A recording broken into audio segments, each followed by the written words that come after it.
Welcome to science class. Let's take a look at the layers of the earth.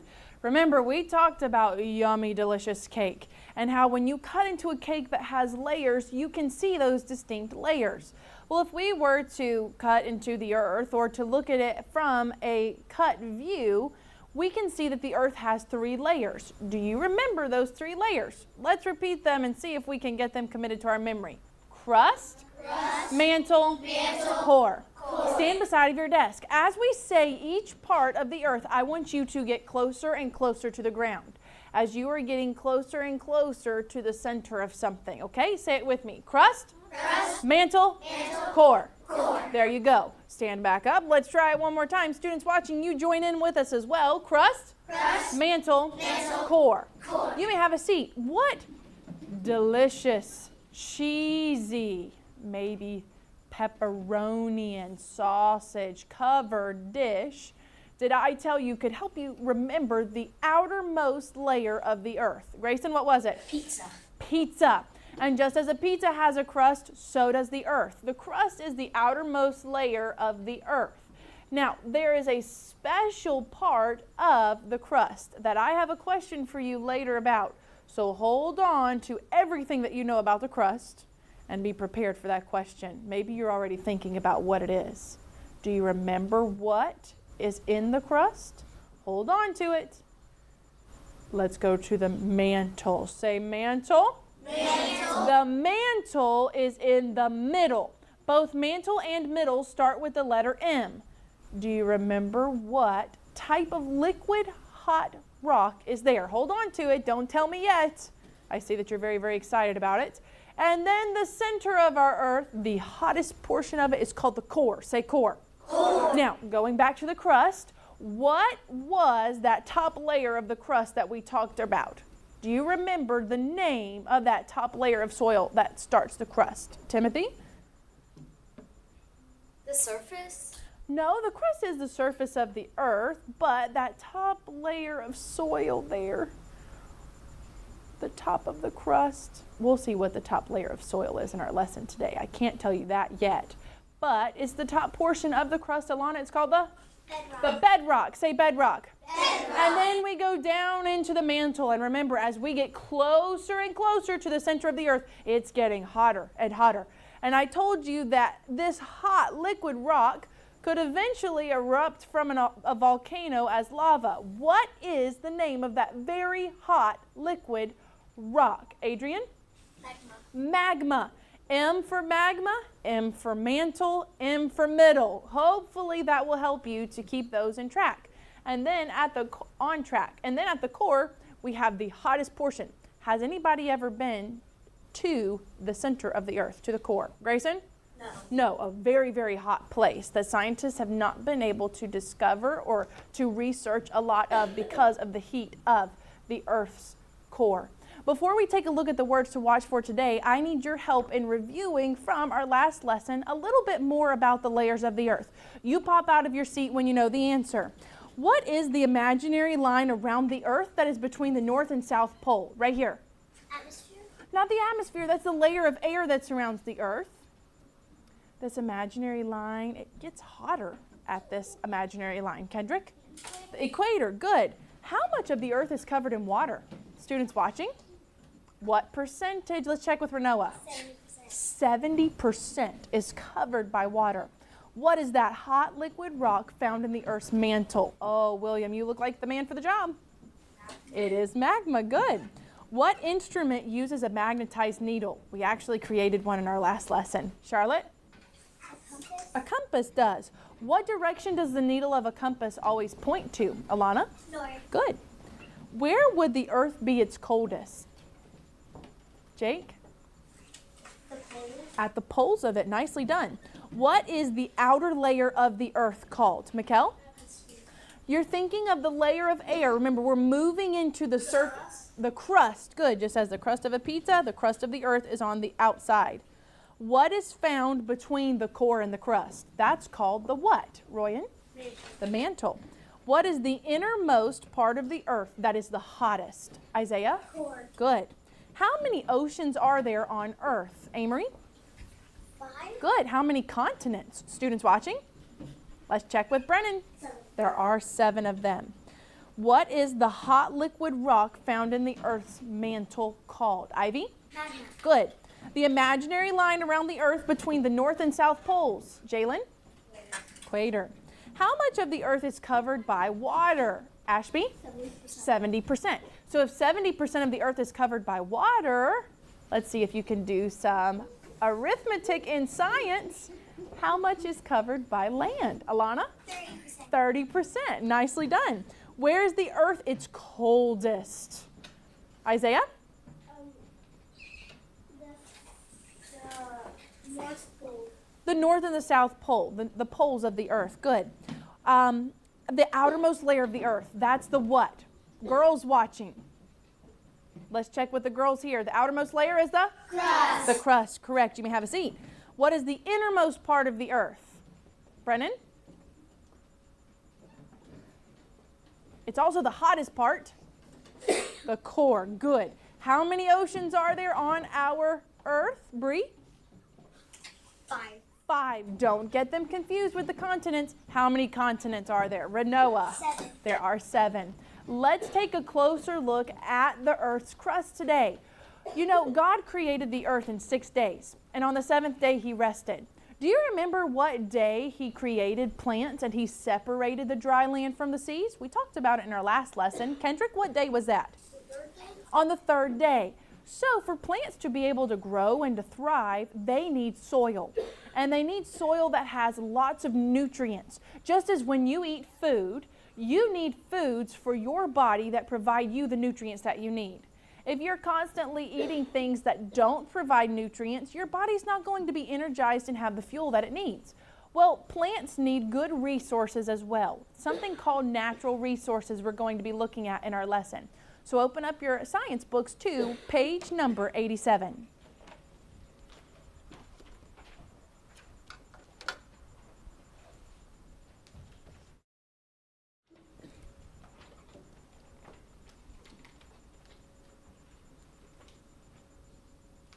As you're finding your place on page number 87, let's take a look at the words that we're going to be watching for in our lesson today. Alana, stand beside of your desk. Would you read the first row of words, please? They're here right on the screen. Mineral, humus, clay. Not hummus. This has that U sound, the long U. Humus. Humus, good. Not that delicious treat that you may enjoy as a snack. Let's take a look at the second column. Read those words for me, Ashby. Fertile. This here, okay, it looks as if it would be a short I, but it's a special case. It looks like it would be a long I, but it's actually a short I. Fertile. Good, fertile. Continue on. Topsoil, subsoil. Good. Okay, now let's look at the terms to remember in our book. So as I say the bolded black word, you repeat it after me and listen carefully for the definition. Mineral. Mineral. That's a substance or a material in the earth that has never been alive. The next word is humus. Humus. The decayed material in the soil. We'll look closer at that in just a moment. Fertile. Fertile. That means it is able to produce many healthy plants. Row number 4 is going to be reading for us today as we take a look at soil. Be honest with me. How many of you like playing in the dirt or in the soil? You like to get messy and to have fun? Have you ever made mud pie before? Or maybe you've been to the beach and you've played with the water, mixing it with the sand to create something. Let's take a look at soil a little bit closer to see the design that God created it, the purpose that it had in His design to provide what plants need. Soil.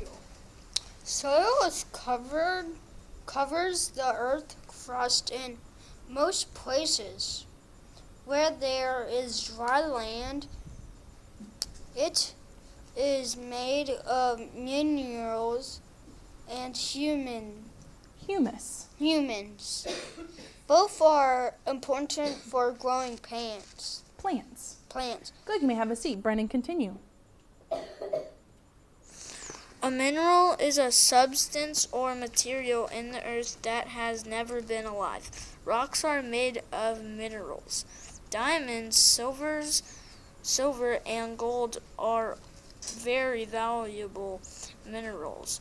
The salt you use to flavor your food is also a mineral. The soil is full of tiny pieces of minerals that have worn away from rock. Thank you. You may have a seat. So a mineral is any substance that has never been alive. So we have very valuable minerals, things like gold and silver that we just read about, but we also have very simple minerals as well, like the salt that you may use to flavor your food. That's a type of mineral. Sometimes they wear away from the rocks. Minerals are substances that have never been alive. What do we call substances that have never been alive? Minerals. Good. Can you name a type of mineral? Maybe it's just one of the ones that I just read for you. Brennan, what is that? A diamond. Good. Adrian, another one. Say it one more time. Gold. Monroe. Silver. Good. Grayson? A house. Not a house. That wouldn't be a mineral. It's a natural substance, something from the earth. William? Maybe you use it for food. What do you sprinkle on your food for flavor? Salt is a type of mineral. Now you're looking at the top of page number 88. Let's continue reading about something called humus and how it provides the nutrients that a plant needs in the soil.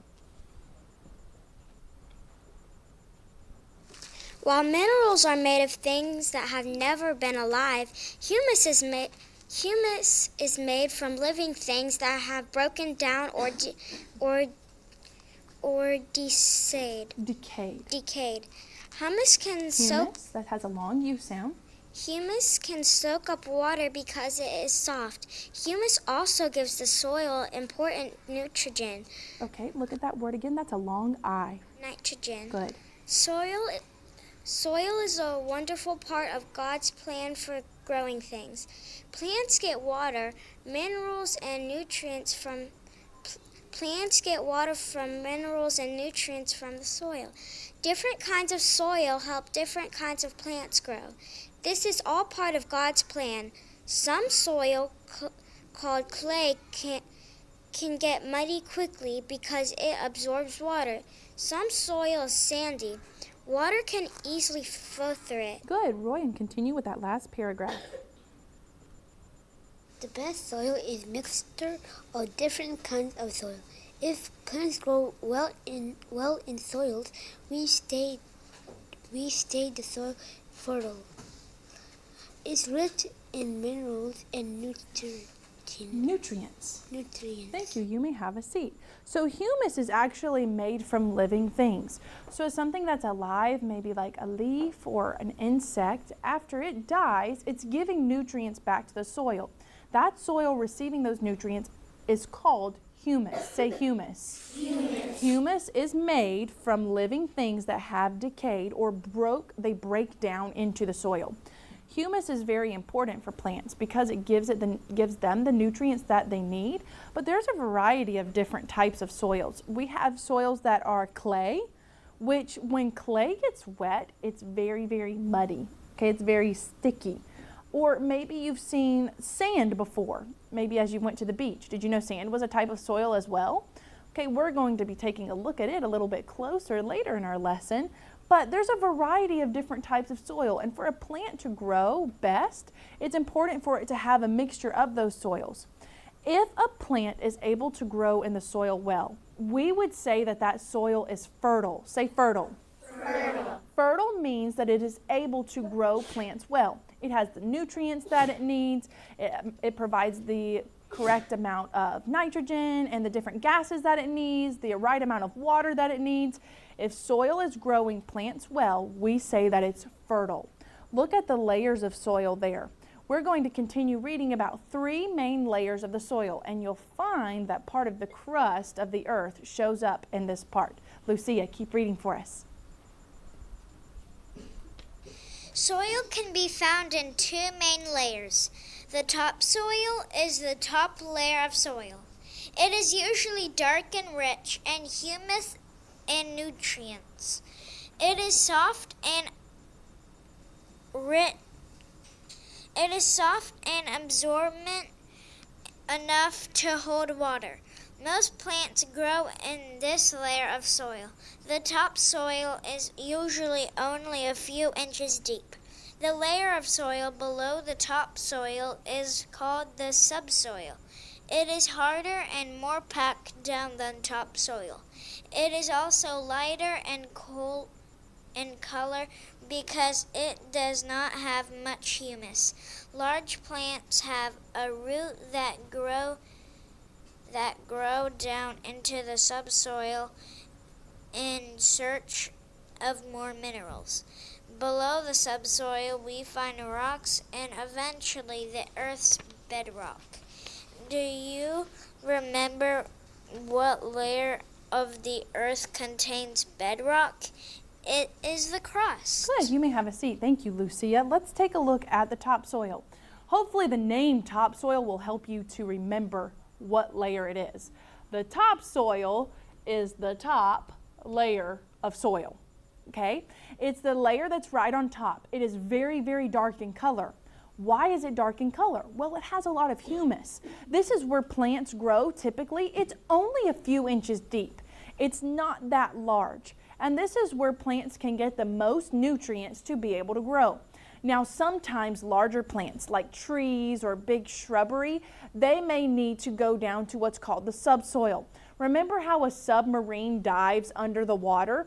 The subsoil is underneath the topsoil. That should help you to remember the order of that there. As we get into the subsoil, do you see the change in color? How it goes from being very dark to very, very light. Well, that's because there's less humus there. There's less decayed materials, because as those things decay, they're going to rest on top. They're not going to reach down into the subsoil. And the subsoil is packed very tightly as well. So it's very difficult for plants to grow in very tightly packed soil. So many plants will not need the subsoil to be able to grow. And then hopefully you're catching where we're connecting our lessons here. The bedrock is the top layer of the crust. And we can see that it's the third layer of soil here. So what layer of the earth does the bedrock belong to? Is it the crust, the mantle, or the core? Class, the crust. It is the crust. Now you're looking at the next page. Let's look at the something to try. Reading the something to try, would you stand beside of your desk, Renoa, and read the screen for us, please? Something to try. Can you separate the elements that make up the soil? All right, let's look in our science books as I read it to you. What you need, we have some soil, we have a sheet of white paper here, and we need a hand lens to take a closer look at the soil that I have here. So I'm going to take, this is a very sandy soil. There are some twigs, some leaves that are mixed in with the soil, and we're going to spread it out on our white piece of paper here so that we can see all of the parts of it. Monroe, would you come take a close look at the soil? I want you to think of something that you see. You can step here to the side to be able to take a look at it. I want you to get a word in mind that describes it. Do you have something? All right, let's move on. Let's see if Grayson can find something about it. Monroe, what word would you say describes the soil? It's sandy. Okay, sandy. There is a lot of sand in this soil. What word would you say describes our soil? What color is it? Brown. It's very dark. Why would this soil be dark? I didn't go dig a very, very huge hole down to the subsoil. Where did I get this soil from, William? The topsoil. And why would it be brown in the topsoil? Because there's a lot of what? Humus. Nicely done. Clara, you come take a look. See if you can find something. Do you see a lot of leaves or twigs? Yeah. Okay, what would those leaves be? What word did we talk about today is decayed materials? Adrian?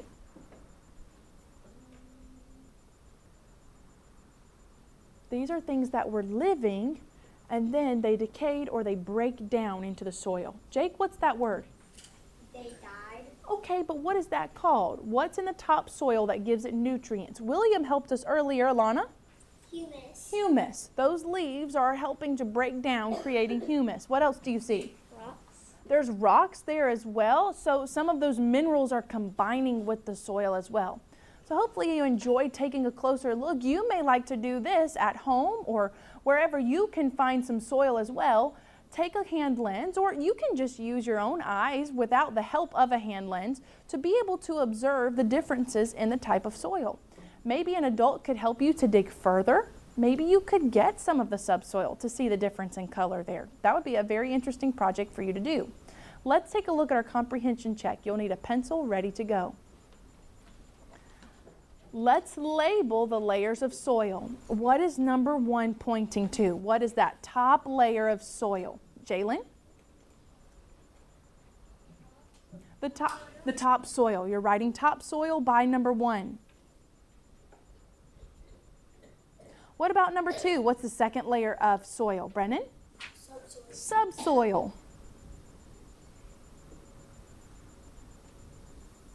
The third layer, remember this is the top layer of the Earth's crust. What is it, Isaiah? Bedrock. The bedrock.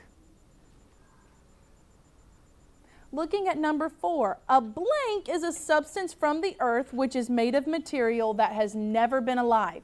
So examples of this were diamonds, salt, gold. What are those called? Lucia? Minerals. You're writing minerals in the blank for number 4.